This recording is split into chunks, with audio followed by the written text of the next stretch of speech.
Anxiety, really, really common.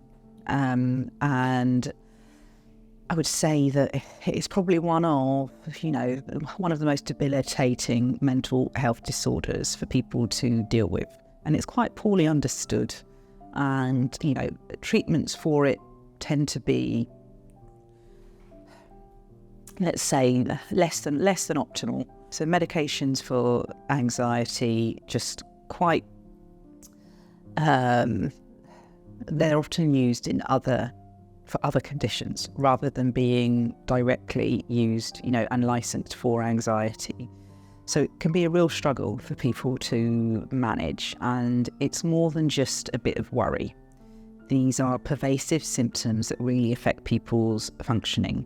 So there can be things like feeling like your thoughts are racing and very crowded, and that can make it real difficult to focus and concentrate. There can be just a feeling of sense of doom, unexplainable feeling of sense of doom.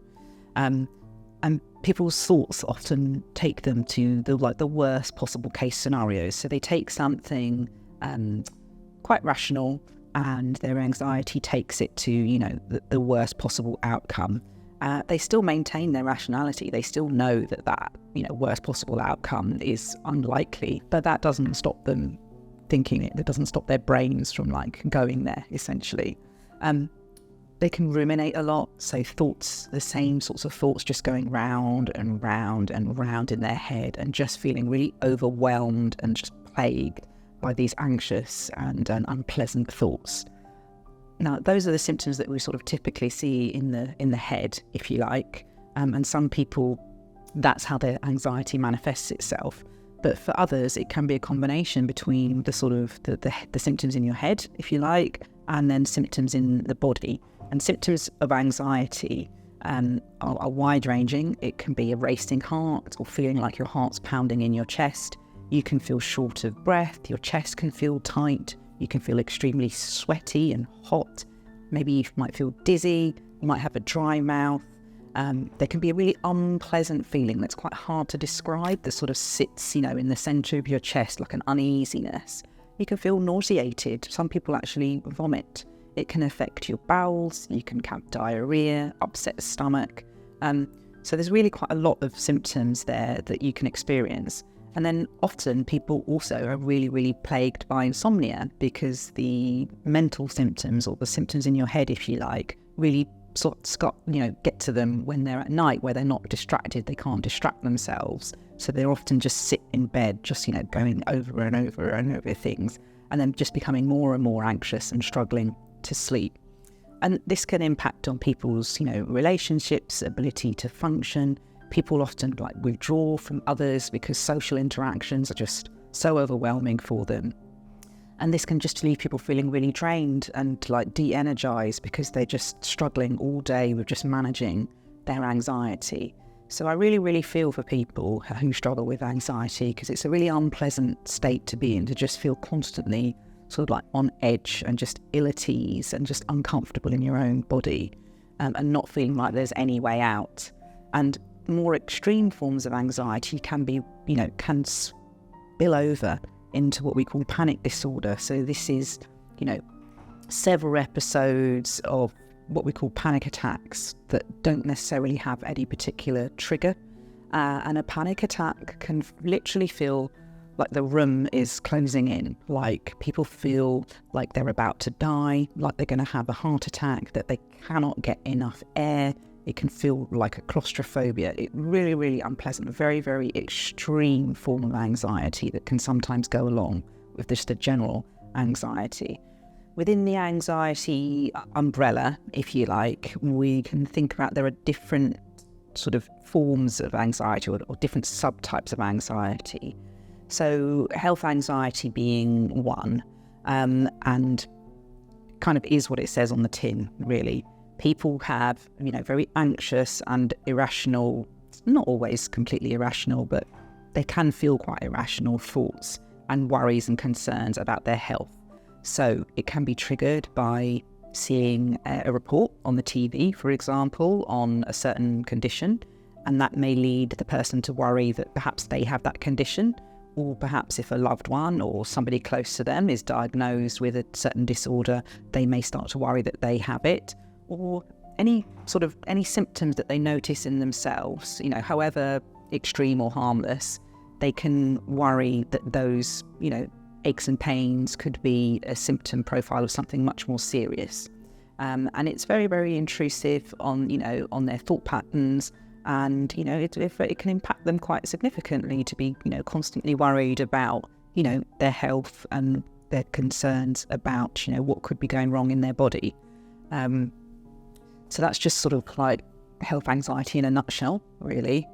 OCD is thought to be OCD is quite different, but it's sort of under that like anxiety umbrella, but it's quite a different type of anxiety. I wouldn't classify it as anxiety in itself, but people with OCD are often very anxious about their intrusive thoughts. So they will have intrusive thoughts about certain things.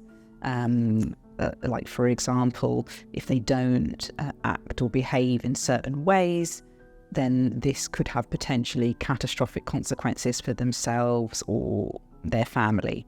Or they may have very intrusive thoughts that are completely not based in any kind of reality. So, for example, they could have an intrusive thought that they're a criminal, when in fact they are an exemplary, member of society, never done any kind of criminal activity in their life, but nonetheless they have this like intrusive thought. And as a consequence of those intrusive thoughts, they may be required to act out certain compulsions. So in order to lessen the impact of the intrusive thought, they act out a certain compulsion that helps ease the anxiety of the intrusive thought. Now, that might be counting a certain number of times, or if the intrusive thought is about infection, it might be washing their hands a certain number of times. The compulsion really can differ from person to person, and it can be a really, really debilitating disorder, because the intrusive thoughts can be constant, and then the compulsions, they can get trapped in a cycle of completing the compulsions, and it excludes, other things that they may need to do. They may not be able to function properly or get to the tasks that they actually need to do for the day, because they're trapped by their compulsions, because of the fear and the anxiety that if they don't complete those compulsions, then something dreadful will happen to them. And they're very much logical. They know that these things, don't make a lot of sense, unfortunately, but it doesn't escape the feeling of dread and anxiety that if they don't do these things, or that these thoughts, are constantly coming into their heads. So it can be really, really distressing for people. So I would definitely encourage people to seek help if they feel like they're going through something like this. There are pharmaceutical treatments. They're often in the form of like antidepressant treatments. They can be very effective for some, but not everybody. We can use things that we would normally use to help stabilise people's mood. So things like pregabalin, for example, they can also be used for anxiety. In very extreme cases, and I don't really like to go down this road, but it's not off the table, you can use benzodiazepines. So these are things like diazepam, lorazepam. They tend to end in PAM.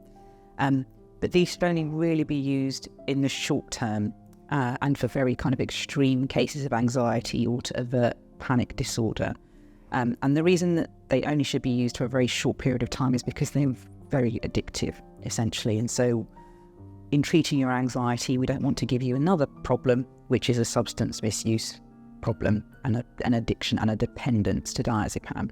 So those tend to be sort of last resort. And again, medical cannabis is revealing itself to be very useful with managing anxiety. But again, you need to have tried conventional treatment first.